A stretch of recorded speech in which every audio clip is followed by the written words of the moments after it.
Syria lies on the eastern shore of the Mediterranean Sea, bordering 5 other countries. For centuries it was ruled by the Turkish Ottoman Empire. Then, after the First World War, it was controlled by the French. Syria gained its independence following the Second World War, but there were decades of political turmoil, which even included a brief and unsuccessful unification with nearby Egypt. Then, in 1971, the military-backed Defence Minister Hafez al-Assad seized control in a bloodless military coup. He became president and ruled until his death in 2000, when his son Bashar al-Assad took over the leadership. The 34-year-old Bashar's arrival on the scene did raise hopes of real political reform in Syria, but it wasn't to be. Now, the Assads are members of Syria's minority Alawite Shia community. They only make up about 10% of the population, but they dominate the nation's power and wealth. Most Syrians are actually Sunni Muslims, 74% in fact. There's also a significant Christian minority there as well, in a nation of around 21 million people.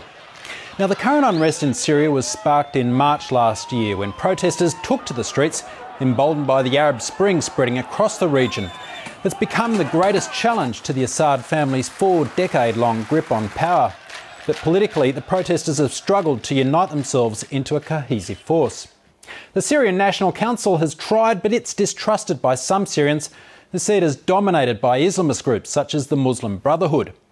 The other main opposition group is the National Coordination Committee. It's made up of more left-leaning political parties and activists. Then there's the Free Syrian Army, which is mainly made up of defectors from the Syrian Armed Forces.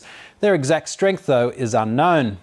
Meanwhile, the Syrian government draws support from a shadowy militia movement called the Shabiya, which loosely translates to mean crooks and thugs. They've been accused of committing atrocities on behalf of the Assad regime. By some estimates, 25,000 people have already died in Syria since the uprising began. But now the conflict may have reached a new and dangerous turning point. Rebel attacks are striking at the very heart of the Assad regime, with heavy fighting now taking place in and around the capital Damascus. The Syrian government has vowed it will not let the city fall.